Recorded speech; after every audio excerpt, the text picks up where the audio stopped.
اعوذ باللہ من الشیطان الرجیم بسم اللہ الرحمن الرحیم۔ فضائل اعمال کی تعلیم حکایت صحابہ سے، باب نمبر 2، قصہ نمبر 16، حضرت عمر رضی اللہ تعالی عنہ کی حالت۔ پہلے ہم نے پچھلے قصے کے اندر حضرت ابوبکر صدیق رضی اللہ تعالی عنہ پر اللہ کا ڈر یہ قصہ سنا تھا، تو آج ہم حضرت عمر صدیق رضی اللہ تعالی عنہ کی حالت یہ قصہ سنیں گے۔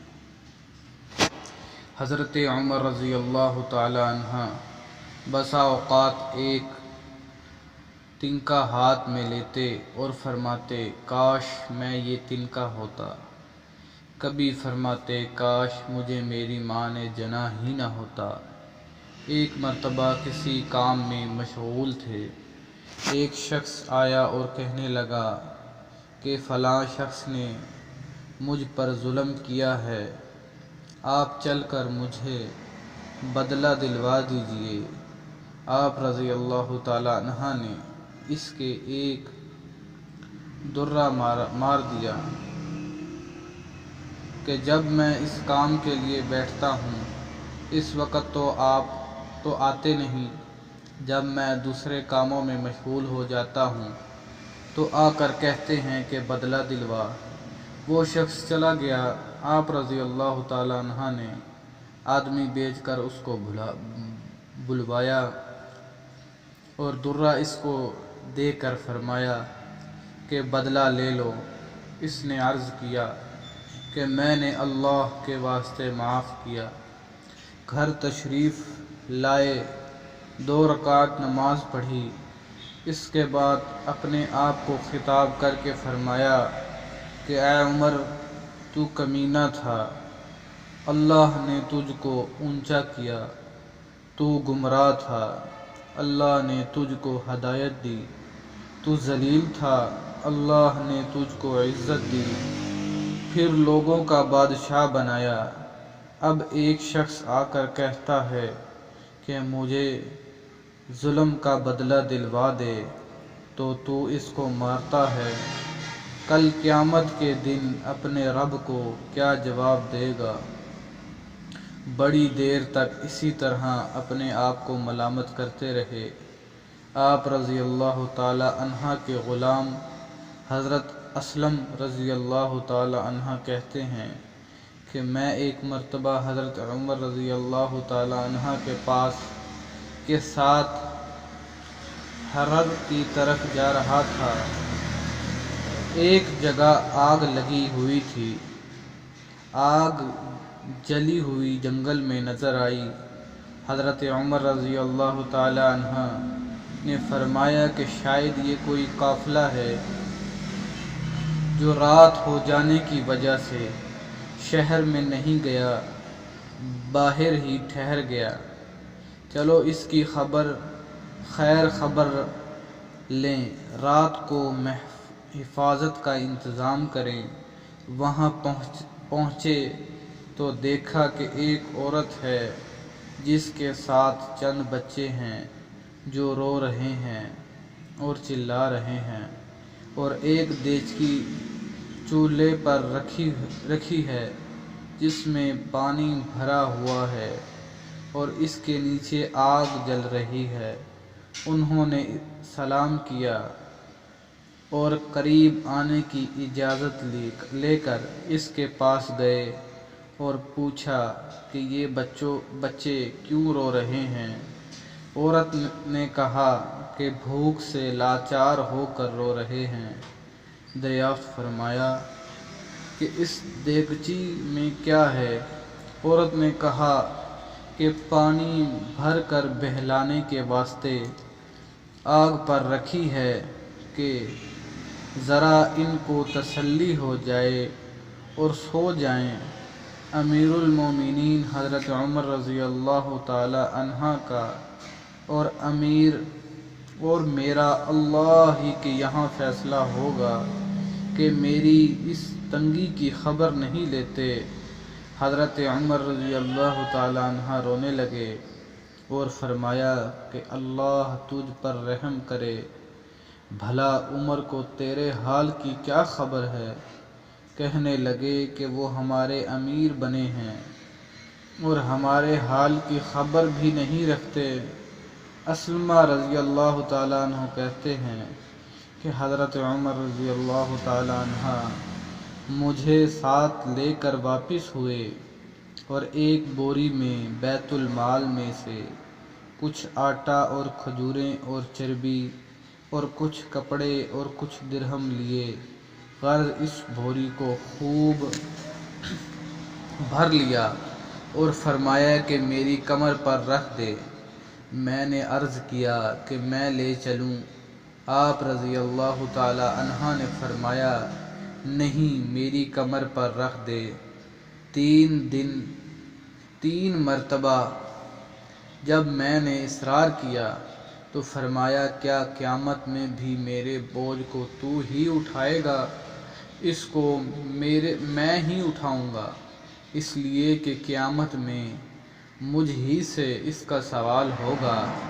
میں نے مجبور ہو کر بوری کو آپ کی کمر پر رکھ دیا۔ آپ نہایت تیزی کے ساتھ اس کے پاس تشریف لے گئے، میں بھی ساتھ تھا۔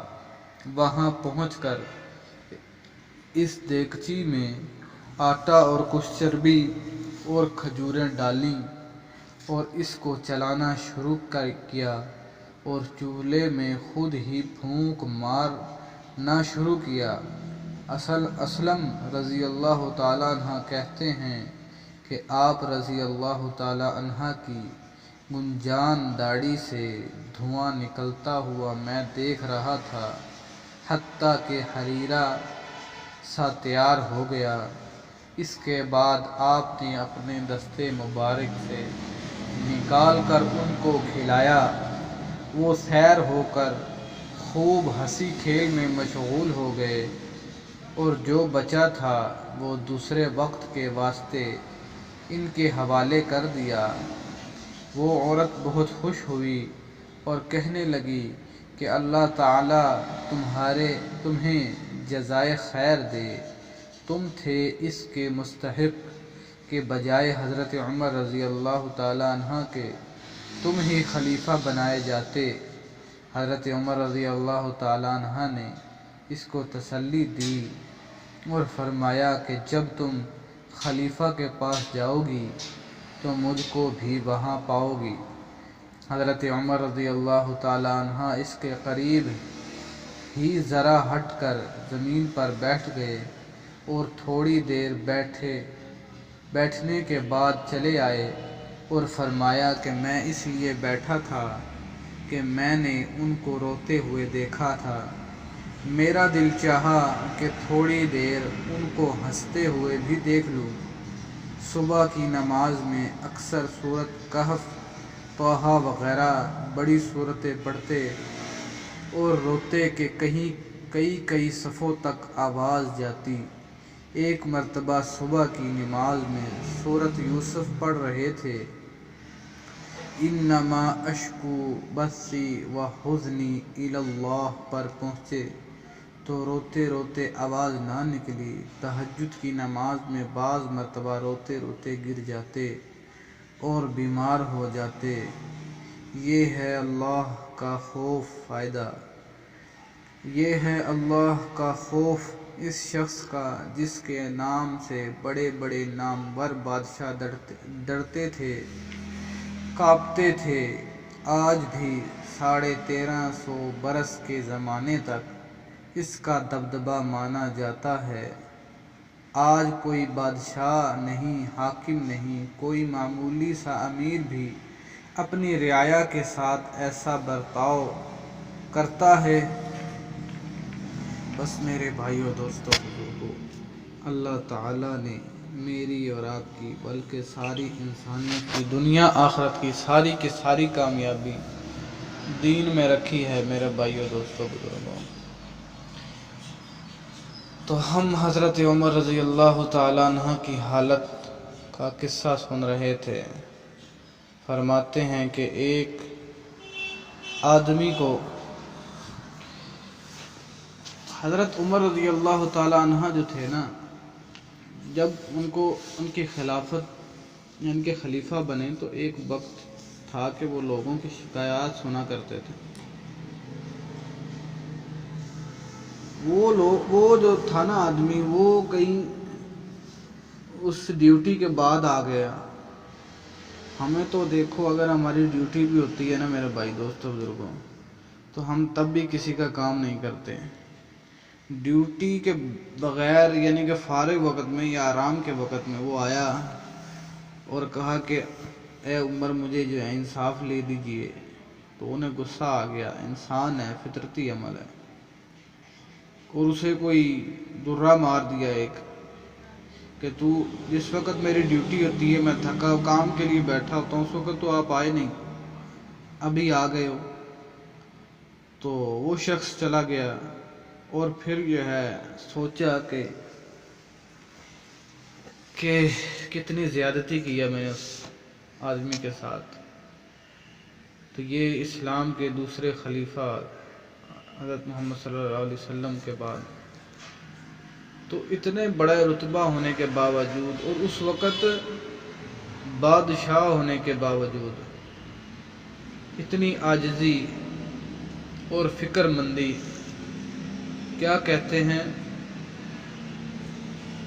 کہ آپ نے اس کے لیے ایک آدمی کو بھیجا اور بلایا اور درہ اس کو دے کر فرمایا کہ بدلہ لے لو۔ اللہ اکبر! بادشاہ ہونے کے باوجود ایک عام آدمی سے کیا فرما رہے ہیں کہ بدلہ لے لو۔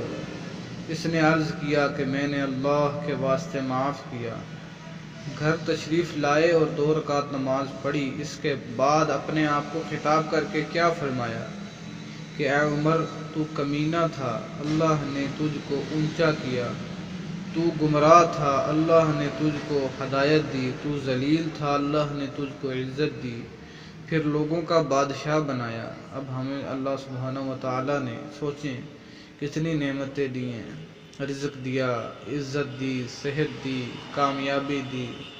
تو میرے بھائیو دوستو بالکل ذرا غور کیجئے کہ ہمیں اللہ سبحانہ وتعالی کا شکر ادا نہیں کرنا چاہیے، بجائے شکر کرنے کے ہمیں دوسروں پر ظلم بھی نہیں کرنا چاہیے۔ میرے بھائیو دوستو بزرگو، یہ دنیا جو ہے فانی ہے، ختم ہو جانے والی ہے۔ اللہ اکبر! آخرت والی زندگی ہمیشہ ہمیشہ کی زندگی ہے۔ کہ دنیا میں ہم آخرت کی تیاری کے لیے آئے ہیں۔ ہر شخص بازاروں میں دوڑا پھر رہا ہے، ادھر جا رہا ہے، ادھر جا رہا ہے۔ تو میرے بھائیو دوستو بزرگو، کہتے ہیں کہ جنت ہے نا، جنت وہ ایک میدان کی طرح ہے۔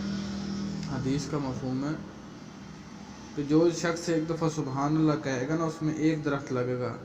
تھوڑی سی بات، ایک درخت لگے گا، اتنا بڑا درخت ہوگا کہ 1000 سال تک، ایک غالباً یا 10,000 سال تک، اللہ تعالیٰ کمی پیشی معاف کرے، ایک عربی نسل کا گھوڑا دوڑتا رہے نا تو اس کا سایہ ختم نہ ہو، اتنا بڑا درخت لگے گا۔ اور جو کسی مسلمان بھائی کی عیادت کے لیے جائے گا نا صبح کو، تو شام تک جہاں سے لے کے جہاں تک جائے گا نا، اللہ سبحانہ وتعالیٰ جو ہے جنت میں اس کو بے جوڑ موتی کا محل عطا فرمائیں گے۔ یہاں پر ایک گھر بنانے کے لیے بندے کئی سال، صدیاں گزر جاتی ہیں، گھر نہیں انسان سے بنتا۔ وہ اللہ سبحانہ وتعالیٰ ذرا سا کسی مسلمان بھائی کی عیادت کرنے پہ اتنا بڑا جنت میں محل عطا فرما رہے ہیں، تو کتنی بڑی جو ہے کمائی اور نفع والی چیز ہے۔ کیا کہ نا میں یہ نظر نہیں آ رہا میرے بھائی دوستو بزرگوں، لیکن آج اللہ نہ کرے ہماری آنکھ بند ہوتی ہے نا تو ہم کو فوراً نظر آ جانا، پتہ لگ جانا ہے۔ لیکن میرے بھائیوں، جب تک سانس ہے اسی وقت تک یہ چانس ہے، جب سانس نہیں ہوگا اس وقت چانس ختم ہو جائے گا، اس وقت فائدہ نہیں ہے سمجھنے کا۔ تو میرے بھائی دوست بزرگوں، آپ میرے لیے بھی دعا کریں، اپنے لیے بھی کوشش کریں، اللہ تعالیٰ جو ہے ہم سب کو جو ہے اس کے اوپر عمل کرنے کی توفیق عطا فرمائے، آمین۔